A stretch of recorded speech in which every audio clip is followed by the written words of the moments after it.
വിശപ്പിനെതിരായ പോരാട്ടത്തിലേക്കാണ് കുമാരനാശാനെ നാരായണ ഗുരു കൊണ്ടുവരുന്നത്. ആ നാരായണ ഗുരുവിന്റെ വലിപ്പമൊക്കെ വിശദീകരിക്കാൻ ഞാൻ നിൽക്കുന്നില്ല. 1856 ഗുരുദേവൻ ജനിക്കുന്നത്. 856 അന്ന് അദ്ദേഹം ജനിക്കുമ്പോൾ ഒരു കൊല്ലം മുമ്പ് അയ്യാ വൈകുണ്ഠസ്വാമി എന്ന് പറയുന്ന ഒരാൾ മരിച്ചു പോയിട്ടുണ്ട്. അദ്ദേഹം മരിച്ച് ഒരു കൊല്ലം കഴിയുമ്പോഴാണ് 856 ഗുരുദേവൻ ജനിക്കുന്നത്. ആ ഗുരുദേവൻ ജനിച്ച് 21ാമത്തെ വയസ്സിലാണ് അദ്ദേഹം അരുവിപ്പുറത്ത് ശിവപ്രതിഷ്ഠ നടത്തുന്നത്. 21 വയസ്സ്. ഇന്നത്തെ 21 വയസ്സുകാരൻ എന്തെങ്കിലും ഓർക്കുന്നുണ്ടോ? ഇതിൻ്റെ മൺമുമ്പിലൂടെ ഭീതിജനകമായ ഒരു ജാതി വ്യവസ്ഥ കടന്നു വരുന്നത് നീ അറിയുന്നുണ്ടോ?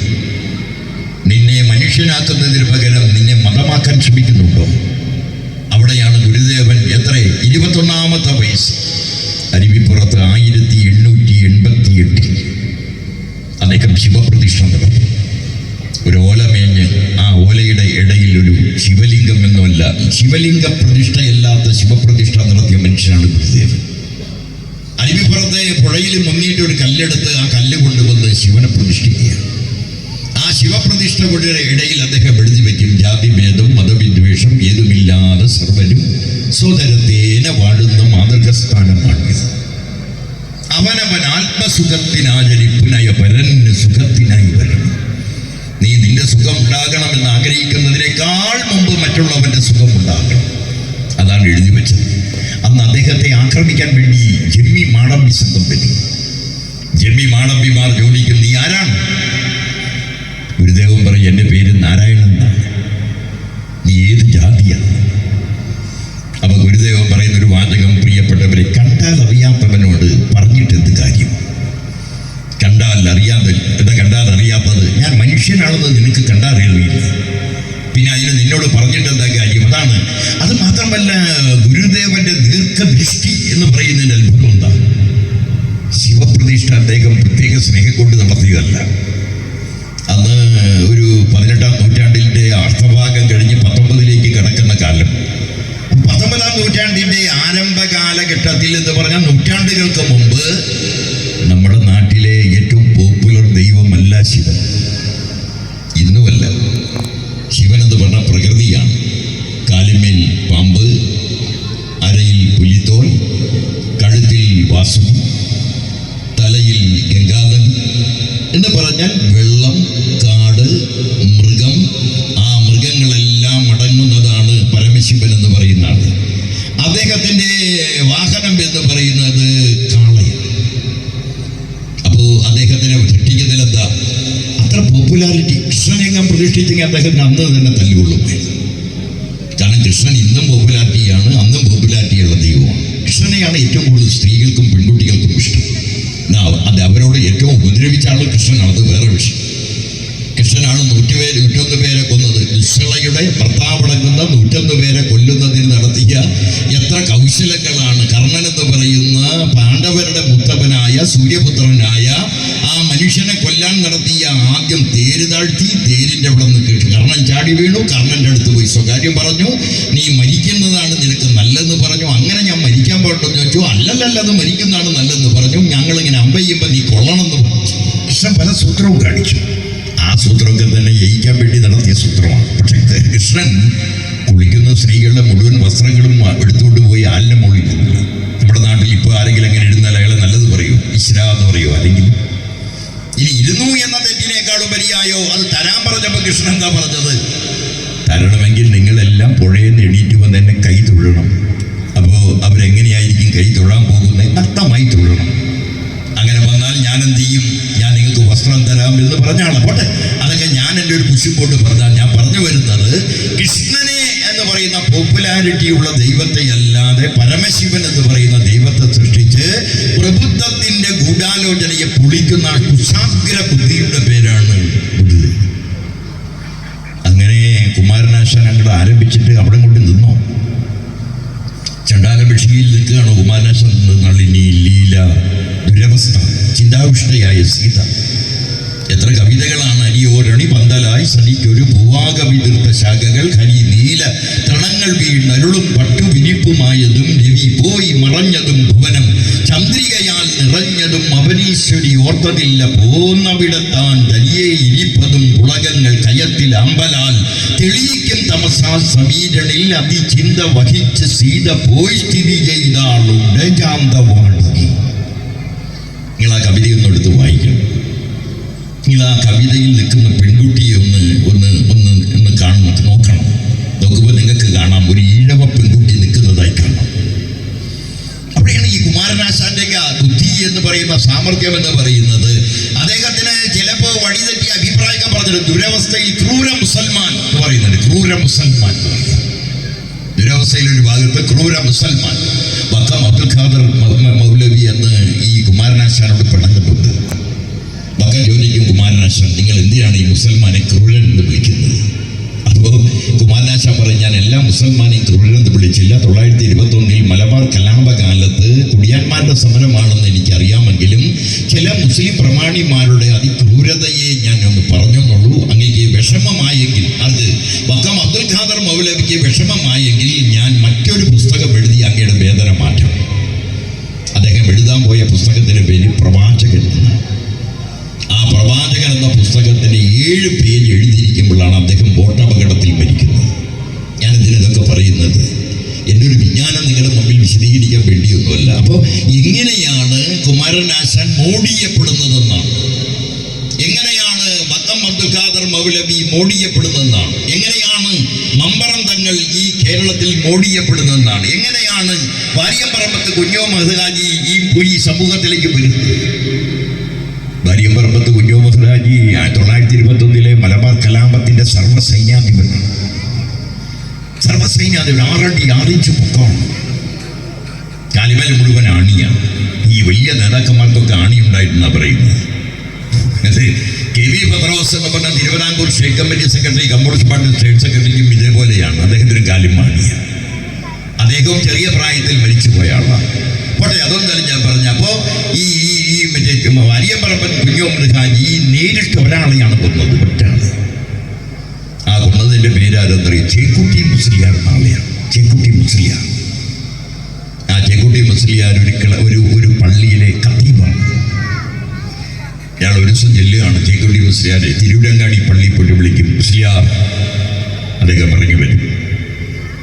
അസ്സലാം അലൈക്കും. വലൈക്കും അസ്സലാം. ഇത് കഴിയുമ്പോൾ പറയുന്ന വാചകം കുറച്ച് മോശപ്പെട്ട വാചകമാണ്. അറാം പറഞ്ഞു, നീ ബ്രിട്ടീഷുകാരന് ഒറ്റുമല്ലടാ നായെ. നോക്കൂ നിങ്ങൾ ഈ കേരളത്തിന്റെ മതേതരത്വം. നീ ബ്രിട്ടീഷുകാരന് ഒറ്റുമല്ലടാ നായെ എന്നാണ് പിന്നെ അസ്സലാം അലൈക്കും കഴിയുമ്പോൾ പറയുന്നത്. അയാളുടെ കഴുത്ത് വെട്ടിയെടുക്കുകയാണ് ചെയ്യുന്നത്. ചേക്കുട്ടി മുസ്ലിയാരുടെ കഴുത്ത് വെട്ടിയെടുത്തൊരു കുതിരവണ്ടി, ഒരു പോത്തും വണ്ടിയുമായി കയറി അദ്ദേഹം വാര്യമ്പറമ്പൻ അദ്ദേഹത്തിന്റെ വീടിന്റെ മുറ്റത്ത് കുത്തിവയ്ക്കും. ഇതാണ് കേരളം. ഇവിടെ നിന്നാണ് നാം തുടങ്ങേണ്ടത് നമ്മുടെ കൾച്ചർ. കൊല്ലാനല്ല ഞാൻ പറഞ്ഞത്. നമ്മുടെ കൾച്ചർ എവിടെ നിന്ന് ആരംഭിക്കണം? നമ്മുടെ കൾച്ചർ എന്ന് പറയുന്നത് മനുഷ്യരാകുക എന്നതാണ് നമ്മുടെ കൾച്ചർ. ആരാണ് ആരുടെ ശത്രു? ആരാണ് ആരുടെ ശത്രു? ശിവദാസനാണോ മുസൽമാന്റെ ശത്രു? അതെയോ മുസൽമാനാണോ അല്ലെങ്കിൽ ഏതെങ്കിലും അഹമ്മദാണോ ഹിന്ദുവിന്റെ ശത്രു? ആരാണ് ഈ ശത്രു? ശത്രു എന്ന് പറയുന്നത് മതപൗരോഹിത്യമാണോ? ശത്രു എന്ന് പറയുന്നത് വർഗീയതയാണോ? ശത്രു എന്ന് പറയുന്നത് മുതലാളിത്തമാണോ? ശത്രു എന്ന് പറയുന്നത് സാമ്രാജ്യത്വമാണോ? ശത്രുക്കൾ എന്ന് പറയുന്നത് പാവം മനുഷ്യരല്ല, പാവം മനുഷ്യരെ ആക്രമിക്കലല്ല.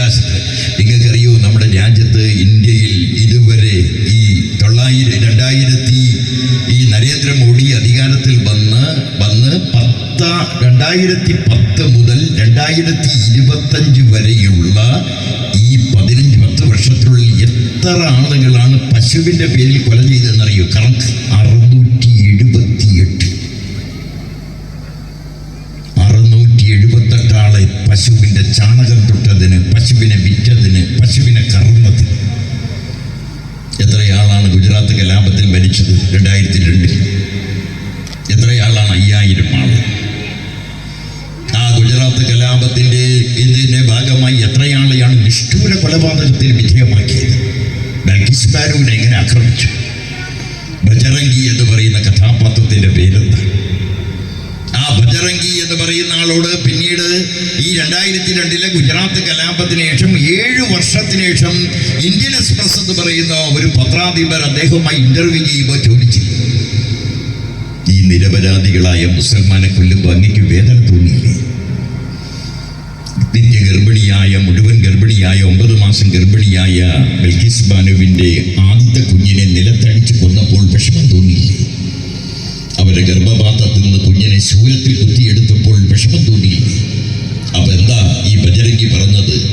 ബജരംഗി പറഞ്ഞു, ഞാൻ അതിന്റെ വേദന സുഖിക്കുകയായി. എന്റെ കാതിൽ ഒരു ഗാനം കേൾക്കുന്ന പോലെയുള്ള സുഖം. ഈ അറാം പറഞ്ഞവർ മുഴുവൻ ചത്ത് ചാകുമ്പോൾ ഞാൻ ആനന്ദ നൃത്തമാടുകയാണ്. ഭരണഘടനാപരമായി നിലനിൽക്കുന്ന ഒരു രാജ്യത്തിന്റെ ഒരാൾ പറഞ്ഞതാണ് ഞാൻ പറഞ്ഞത്. പ്രിയപ്പെട്ടവരെ, ഒരു കോൺഗ്രസ് നേതാവ്, അദ്ദേഹം ലോകസഭാ മെമ്പറാണ്. അദ്ദേഹത്തിൻ്റെ വീട്ടിൽ മുസ്ലിങ്ങൾ ഇങ്ങനെ വന്ന് പേടിച്ച് ഇരണ്ട് വീട്ടിലിരിക്കുന്ന സമയം അയാൾ മുസൽമാനോട് പറഞ്ഞു, പേടിക്കേണ്ട, ഏത് കലാപം ഉണ്ടെങ്കിലും പേടിക്കേണ്ട, ഞാൻ MP ആണ്. ഈ വേണുഗോപാലിനെ പോലത്തെ MP അല്ല, ഉന്നതനായ MP ആണ്. ആ MP ആയ ഞാൻ പറയുന്നു, ഏത്, നിങ്ങൾ ധൈര്യമായി നിന്നോ. എന്നിട്ട് അദ്ദേഹം ഓരോരുത്തരെ ഫോൺ വിളിച്ചു. സോണിയാഗാന്ധിയെ വിളിച്ചു, സ്വിച്ച് ഓഫ് ആണ്. രാഹുൽ ഗാന്ധി, പ്രിയങ്ക ഗാന്ധി ഒന്നും വെള്ളം തെളിഞ്ഞ് അങ്ങോട്ട് വന്നിട്ടില്ല, ആവണേയുള്ളൂ. അവര് ഗുലാം നബി ആസാദിനെ വിളിച്ചു, സ്വിച്ച് ഓഫ് ആണ്.